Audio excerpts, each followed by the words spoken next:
The views and opinions expressed on the following program are those of the host and guests and do not necessarily represent those of any organization, including One Generation Away.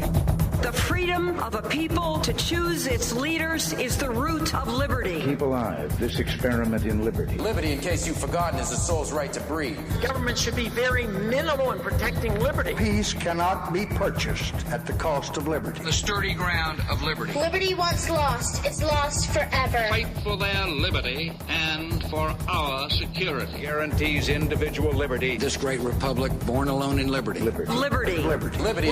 Liberty. Liberty. Liberty. Just how much do you want liberty? This is Liberty Nation with Tim Donner, a production of LibertyNation.com. cutting through the double talk, taking on the topics, going after what the politicians really mean, and making it all clear. For your freedom and your liberty. Liberty Nation with Tim Donner. We know Vladimir Putin favored Donald Trump over Hillary Clinton in the 2016 election, but the question no one seems to be asking is why? There's actually a most surprising answer. Welcome back into Liberty Nation Radio, a production of LibertyNation.com, and we will explore the unresolved question not of whether Putin supported Trump, but for what reason, considering Hillary's policies would certainly seem to have been more to his liking. Plus, a trio of authors from LibertyNation.com will jump on board. Editor-in-Chief Lisa K. Donner on the rise and fall, maybe, of the godfather of the left, George Soros. Science correspondent Gabby Fiorino on the serious health risks from increasingly widespread sleep deprivation. And legal affairs editor Scott Cosenza on a couple of shocking decisions by the left-wing Ninth Circuit Court of Appeals. So we all know that Vladimir Putin wanted Donald Trump to beat Hillary Clinton in the 2016 presidential election. Putin admitted as much following their summit in Helsinki. Asked during his joint appearance with the president if he favored Trump, Putin responded, "Yes, I did," because he talked about bringing the U.S.-Russia relationship back to normal. But the media is so caught up in the drama of Trump and Putin centering around the persistent allegation that the American and Russian presidents engaged in collusion that nobody seems to be asking the baseline question in all this. Why would Putin favor Trump? Now, if you're on the left, of course, this is not a question at all. Leftists have fully convinced themselves that these two menaces to civilization teamed up somehow, some way to deceive the American people and render Trump as some sort of Manchurian candidate programmed to overthrow his own country or some such thing. But let's focus on the normal, reasonable people who view this at once intriguing and alarming relationship from a distance and try to figure it out rationally. On the surface, it would seem that Putin should have favored Hillary. After all, the Democrats' well-established ideology includes pacifism, conflict avoidance, less military spending, thus strengthening Russia's hand. Indeed, a Clinton presidency would likely have emboldened Russia to continue their expansionism into Ukraine and elsewhere. Just as importantly, Hillary and the Democrats would have further expanded government regulation on the energy industry, building on the massive regulatory state built by President Obama. Now, that would have made the U.S. less competitive in the one area which by itself props up the entire Russian economy, energy. Upwards of 50% of government revenues and 80% of Russian exports come from energy. Indeed, absent a sudden transformation of her leftist worldview, it seems Hillary would certainly have been the superior choice for Putin on both the domestic and international issues of greatest significance to Russia. So what gives?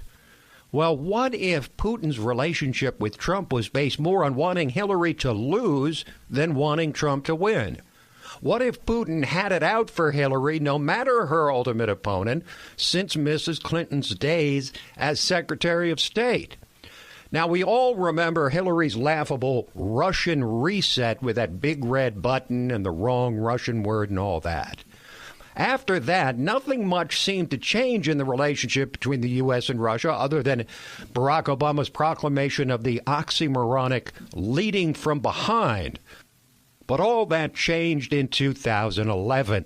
After an election granting another term to the Russian strongman sparked worldwide protest, the then Secretary of State condemned the election in no uncertain terms. And Putin was furious, saying of Mrs. Clinton, quote, "She said we were dishonest and unfair," unquote. And he also said that she provided, quote, "a signal to demonstrators working with the support of the U.S. State Department," which, of course, Hillary ran. "We need to safeguard ourselves from this interference in our internal affairs," unquote. Now, do you really think Putin would simply let bygones be bygones and go ahead and get behind Hillary in 2016? Would he place greater weight behind her typically soft liberal policy prescriptions than her public condemnation of him? Not likely. Remember, this is a guy who doesn't think twice about sending his political enemies to sleep with the fishes. But given that Russia's most pointed interference was not explicitly in favor of Trump, but aimed directly at Clinton, it's reasonable to assume that the hacks and leaks emanating from Russia would have been just as helpful to Ted Cruz or Marco Rubio or any other GOP nominee as they were to Trump. Now think about the irony. While the elite media trips all over itself to uncover Putin's interference and, of course, collusion in an American election, it may well be that it was actually Hillary's meddling in a Russian election that turned on the spigot of hatred by Putin for the 2016 Democrat presidential nominee. And the rest, as they say, is history. But the media's twisted hatred for Trump reveals a myopia, a single-mindedness that leads them to do things exactly backwards. Reach a determination first, then backfill, hunt for assorted, disconnected, and circumstantial facts to back up their predetermined conclusion. It is, quite obviously, the journalistic imperative to do it the other way around. If they'd done their job properly, the press would have spent just as much time exploring Putin's hatred for Hillary as they did his support of Trump. When you clear away the fog and the insane talk of a president miserably incompetent on one hand, but able to pull off the greatest theft in the history of politics on the other, it's at least as likely, if not more likely, that Putin favored Trump only because he happened to be Mrs. Clinton's opponent. With the whole world watching, Hillary Clinton openly questioned the legitimacy of Putin's election. Whether she was right or not is largely irrelevant. What matters is that Putin believes she spit in his face, and that so few journalists seem interested in exploring this storyline of massive import right before their eyes. Liberty Nation's top stories are more accessible than ever. Our new improved app makes sure of that. Simply download the LibertyNation.com app from the Google Play Store or Apple App Store for fast, convenient access to the truth, the whole truth, and nothing but the truth. Up next, the rise and fall of the godfather of the left, George Soros. Liberty Nation with Tim Donner.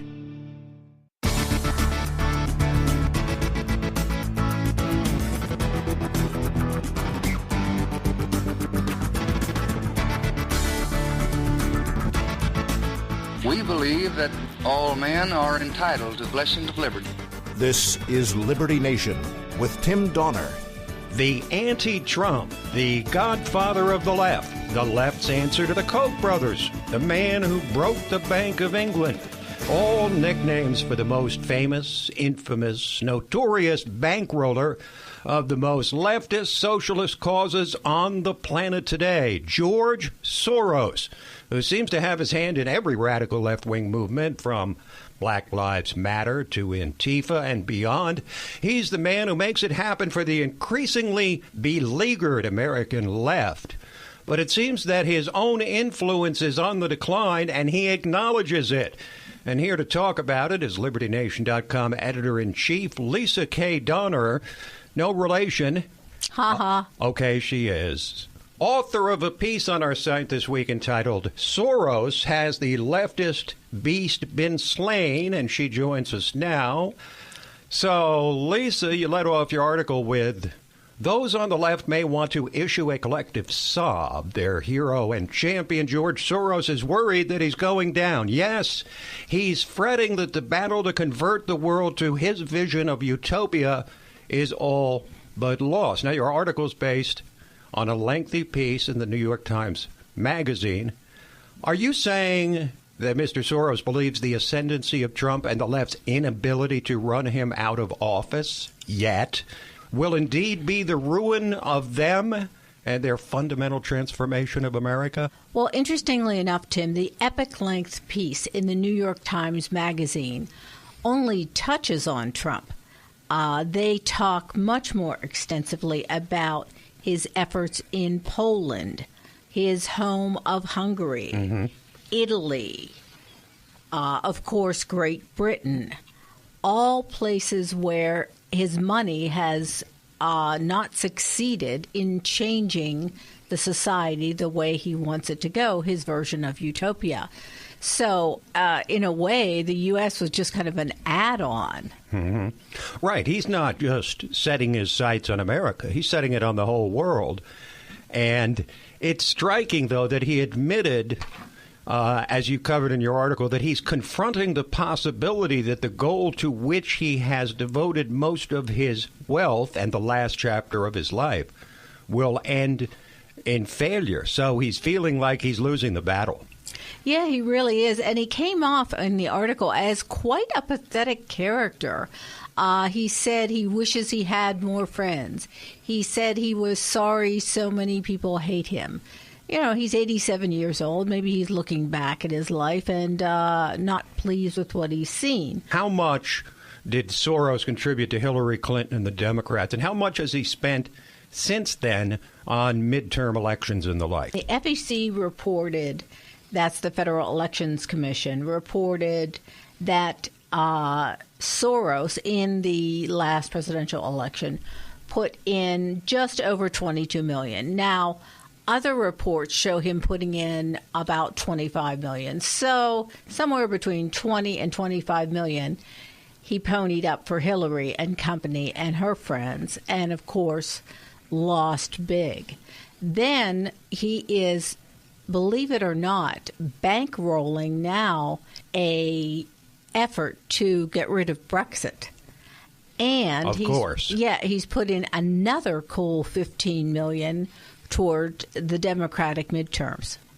Yeah, well, maybe that's his last hurrah. And maybe he feels it's his last hurrah. It certainly will be if Trump wins re-election in 2020. I mean, by the time a second Trump term is over, it'll be 2020 and he'll be practically 90 years old. I was surprised, though, that Soros admitted to liking Trump's opening to North Korea. He said, quote, "I think the danger of nuclear war has been greatly reduced, and that's a big relief." Did I read that right? The godfather of the left saying Trump actually did something right? Well, that's particularly interesting because during the campaign, Soros said he was very afraid Trump would, quote, blow up the world rather than suffer a setback to his narcissism. But he also mentioned that he did know Trump in that rarefied rich man's world for about 20 years, and he didn't think much about him one way or another until he started running. And then he realized he was a fascist. Right. And then he realized, or at least spouted, that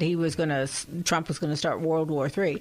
But he said that he thinks the danger of nuclear war has been greatly reduced since Trump has been president. Very interesting.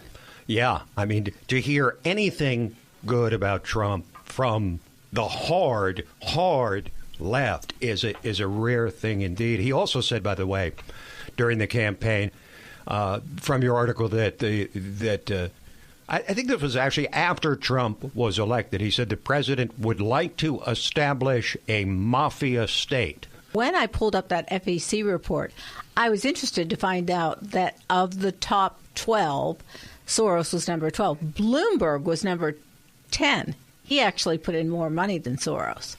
Well, I can believe that, too, because he's got more money than God as well. Yeah. But, I mean, it's the hypocrisy of it. I mean, here's a guy, George Soros, who makes his fortune off not just capitalism, but the most capitalist methodology of all, currency manipulation. I mean, you and I don't even understand how that's done. And then he turns around and tries to tear down the very thing that made him a mega billionaire. Like Tom Steyer, the other big leftist bankroller, the other major domo who made his money off fossil fuels, and now he wants to regulate to death the very businesses which made him a fortune. I mean... Well, but this is part and parcel of the left, do as I say, not as I do. I mean, you can look at leftist hypocrisy and just look at the libs in Hollywood. They want immigration. Their only intersection with immigration is who's mowing their back 40. And the difference between a Steyer and a Soros and the Koch brothers is that the Koch brothers are supporting the same policies that made them rich, whereas Steyer and Soros are opposing and fighting to the death against the very things that made them rich. I mean, that is pure hypocrisy, or is it guilt being played out on a massive international stage? I don't know. But you wrote another article about George Soros last year in which you termed the battle between Trump and Soros as a battle of thoroughbreds. How so? Well, I said that it was a battle of titans going on in our nation that's not really on the surface, but the underbelly of American politics. Where it gets down and dirty, where it's show me the money time. But I felt that the battle was for the heart and soul of America. And I basically pitched out the idea that Trump was the extroverted horse, which is classic. He's more go than woe. But Soros is the introverted horse. The introverted horse, according to horse trainers, needs the crop and the whip to get going. And I said, I would put my money on Trump as the one that garners the heart and soul of America, not Soros. And I don't want to say I was prescient, but I feel like I had my finger on the pulse of the people, and the people have generally repudiated Soros. Well, you are prescient. You called Trump's election in July of 2015, August, September, October, November, the 16 months before the election. So I guess we're pretty much looking at a world, when you look at Donald Trump, he's sort of one bookend, and George Soros is the other bookend of where the new world order lands at the end of this Trump era, whether it's in 2 years or 6 years. Yeah, but I don't think we can count Soros out. That's why I put a question mark after the title of my article, Has the Leftist Beast Been Slain? Because I think at this point he kind of has a dagger to his heart. But the fact that he's laying down so much money on this new get rid of Brexit initiative and $15 million on the midterms means to me he's not given up the ship yet. No question. Thank you, Lisa. Thank you, sir. Rest assured that is the first and only time in our 32-year marriage that she's called me sir. Lisa K. Donner, editor-in-chief of LibertyNation.com. Up next, sleep. What if you don't get enough of it? You'll be surprised the damage it can cause. We'll talk about it. Liberty Nation with Tim Donner.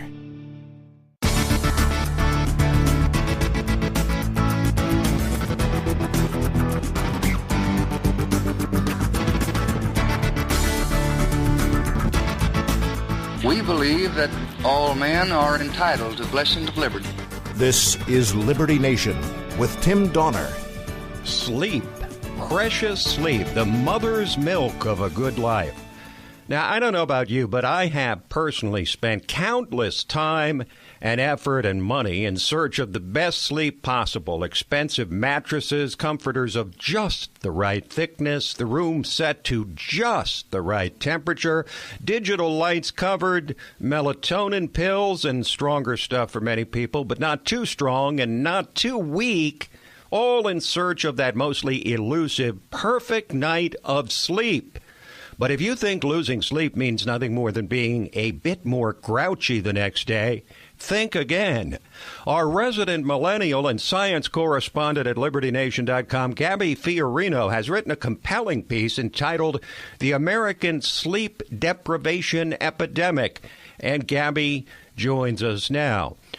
So, hey, Gabs, you wrote about how so many Americans, about a third of the population, stay awake until the early morning hours and get less than 7 hours of sleep, and that this habit is regarded today as an epidemic, leading to the onset of numerous severe illnesses. So let's start with a dramatically increased risk of heart attack or stroke.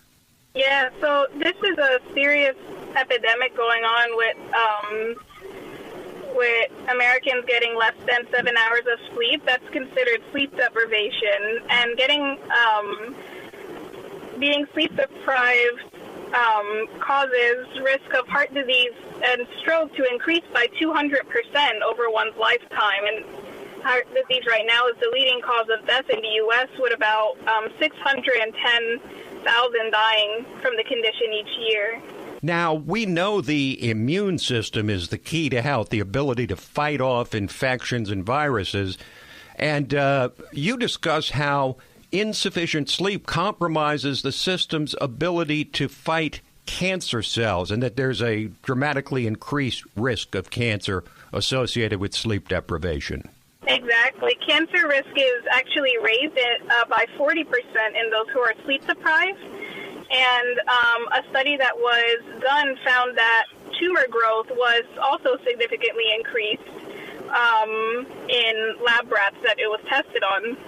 So we know that sleep deprivation contributes to the buildup of plaques, which significantly heightens the risk of developing Alzheimer's disease. And here's one everyone can relate to. People suffering from chronic exhaustion often experience a much larger weight gain each year. Is that true? Really? Those suffering from chronic exhaustion, they'll typically gain up to 15 pounds a year. So chronic exhaustion, it causes these cravings for carbohydrates, and it actually works in a similar way to marijuana. So we always hear about with marijuana that people get the munchies. Well, chronic exhaustion, it causes a rise in levels of endocannabinoids, which are also prevalent to those who smoke marijuana, and it causes hunger for kind of these junk foods. So that leads to people consuming more calories and more carbs, which makes them want to eat more. We continue with Gabby Fiorino of LibertyNation.com talking about sleep, and you talk about carbohydrate-rich foods such as cookies and pasta. Those cravings really do get worse in people who are sleep-deprived? It increases the cravings by about 30 to 40% being sleep-deprived. So here's another problem. You also write that the CDC, the Centers for Disease Control, finds that chronic sleep deprivation significantly diminishes testosterone concentrations. Tell us more about that. Yeah, it's a huge problem for it disables one's fertility levels. So it'll reduce by about 29% men's sperm count, and it causes the sperm to have deformities, which of course that causes pregnancy to become more difficult. And it also impacts women, actually. So women who are sleep deprived, they're more likely to have difficulties becoming pregnant and even get miscarriages. Okay, Gabby, so we know that at least 7 hours of sleep is needed for our overall health, but how about that extra hour we try to sneak in the morning? How much better is an 8-hour sleep than a 7-hour sleep? Typically, actually the more sleep that we get, we'll hear quite often that the more sleep is actually worse, but that's actually not true. As long as you're staying active in your daily life and getting at least 7 hours of sleep, you're in a pretty good condition. But of course, more sleep couldn't hurt us as long as we're also staying active. So you're still in college, and I'm well past it. So here's an obvious question, it seems. Do people generally need more sleep as they get older, or do they need less sleep? When we're younger, we need more sleep, but then when we get to the middle-aged area, we could handle that 7 to 8 hours. Those who are elderly, they could end up taking more, like about 9 hours. So it's kind of the young and adolescents and also the elderly that could take more sleep than the middle-aged adults. All right, Gabby, thank you so much. I think you've opened a lot of people's eyes, so to speak, but hopefully not too early in the morning so we can get an adequate amount of sleep. Thanks for joining us, Gabs. Thank you. Gabby Fiorino, resident millennial and science correspondent for LibertyNation.com. Liberty Nation's top stories are more accessible than ever. Our new improved app makes sure of that. Simply download the LibertyNation.com app from the Google Play Store or Apple App Store for fast, convenient access to the truth, the whole truth, and nothing but the truth. We'll come back with Talkin' Liberty and some shocking decisions by the most liberal circuit court in the country. Liberty Nation with Tim Donner. And now it is time for Talkin' Liberty, a natural segment for a show called Liberty Nation.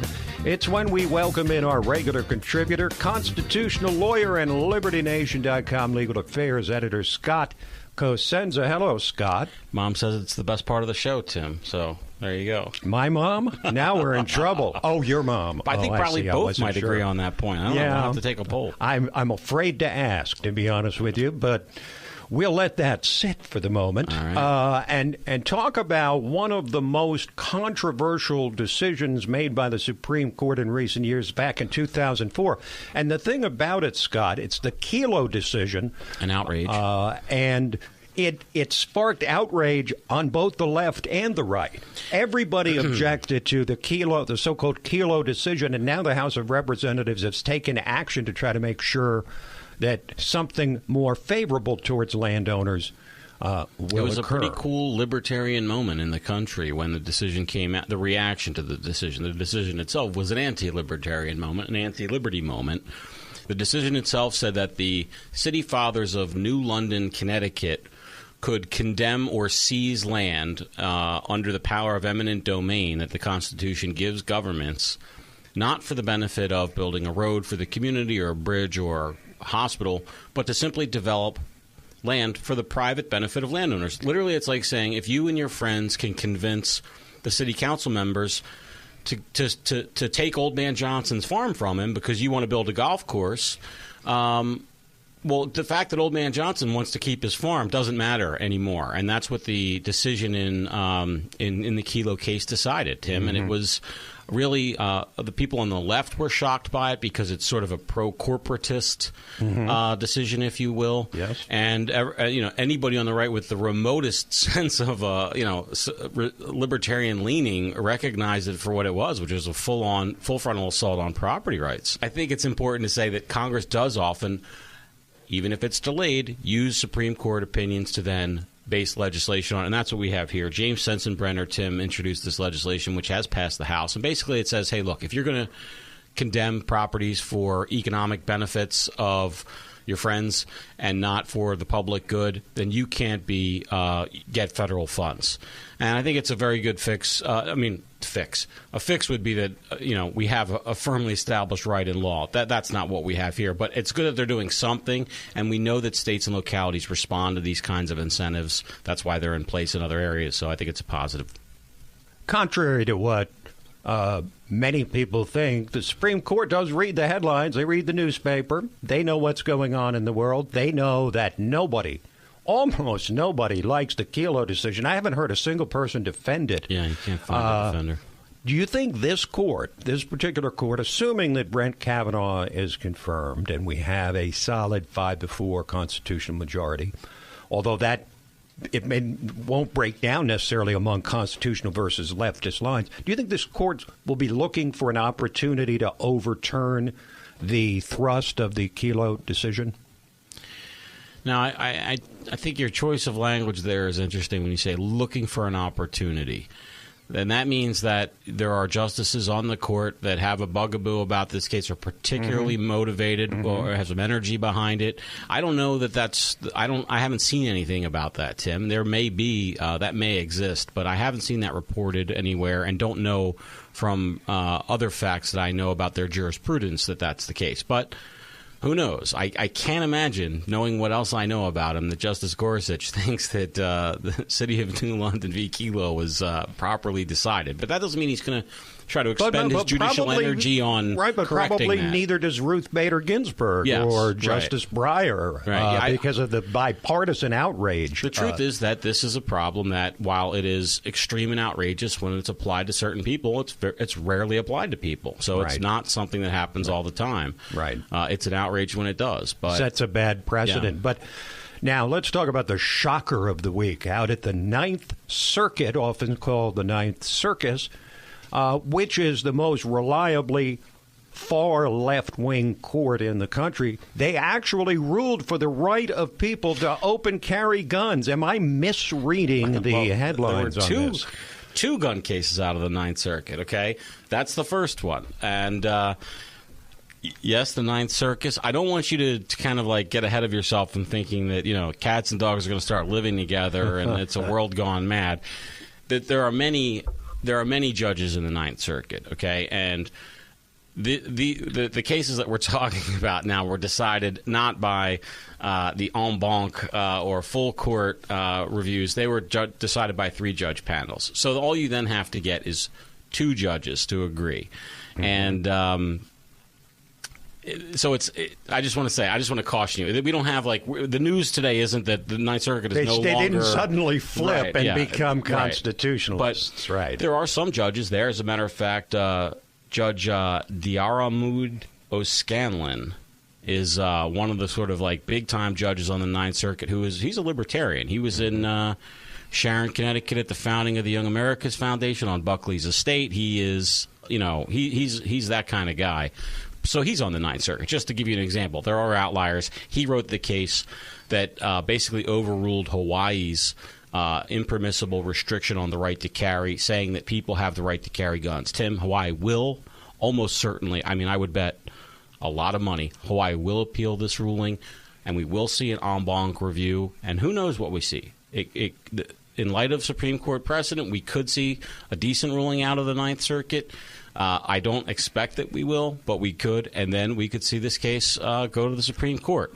So I think it's one to watch, and that's why I wanted to bring it to the table, not just because it happened to come from the Ninth Circuit. No, it's a significant case in more than just that regard. But the other shocker coming out of the Ninth just by instinct I say circus, but Ninth Circuit, upholding a decision to block California's firearm magazine ban. So California had instituted a sweeping magazine ban that would make, for instance... Is that like Time Magazine, Newsweek? Right. Gun magazines. It's 10 rounds or more. Yes. And it would make felons out of so many gun owners in California if they didn't act immediately to accommodate the law by destroying their magazines or getting them out of state. A fairly untenable solution, as you might imagine, for gun owners in the state of California.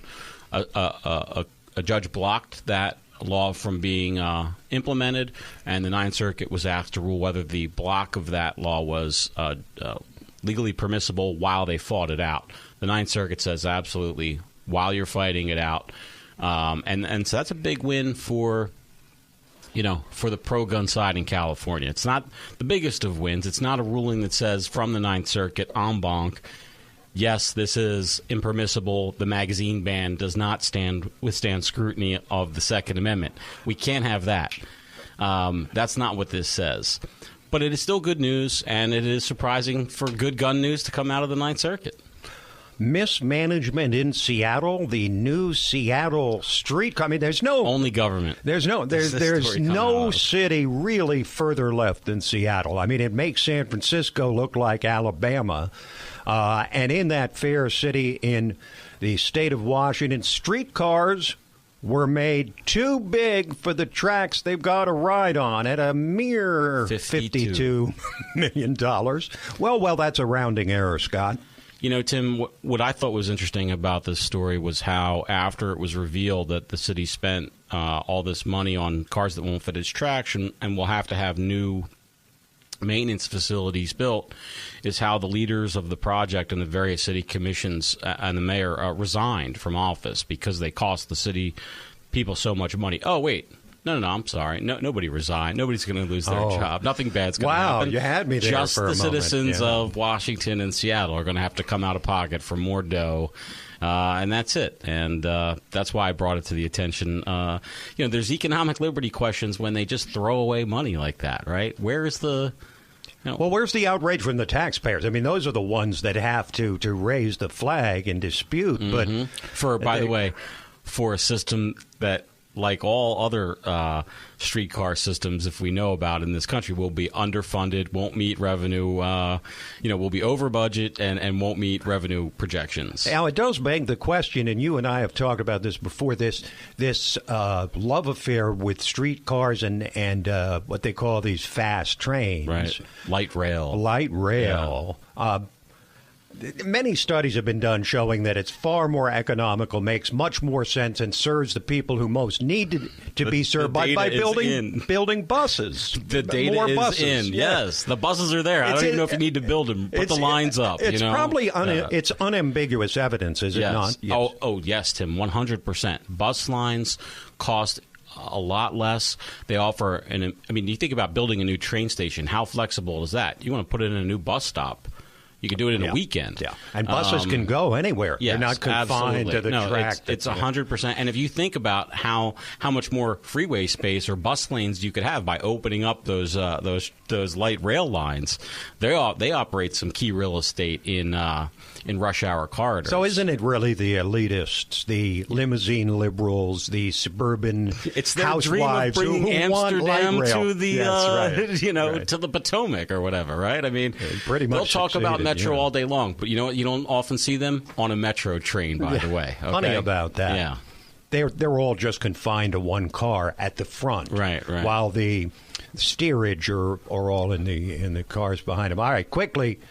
Well, you and I really do love dogs. As a matter of fact, we love it so much that your dog is with us in the studio as we speak. Third co-host of the Uprising podcast, now, Archie, the Golden Doodle. So we like dogs so much that you did a story about dogs. Now, you claim it's for constitutional purposes, but it may just be because you really like dogs, as I do. So quickly, 2 new dogs begin duties for the Nebraska State Patrol. Another should join soon. What's the significance of this?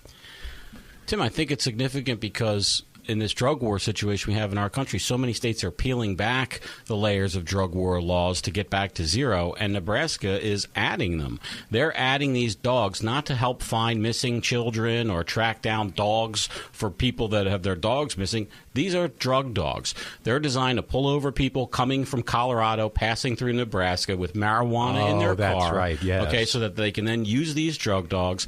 And if you pull over anybody for a traffic violation, you get a free sniff is what they call it. They can take the dog and walk it around the car, and they're going to use these dogs to then bust these people for marijuana that they bought legally in Colorado, and that's what the citizens of Nebraska are paying their tax dollars to do. But it's a cash cow. Certainly will raise a fair amount of revenue for the state of Nebraska. And after all, that is the ultimate goal of government, to raise revenue, is it not, Scott? Isn't that in the Constitution somewhere? Well, we'll look it up and come back at you next week. Thank you, Scott. Thanks, Tim.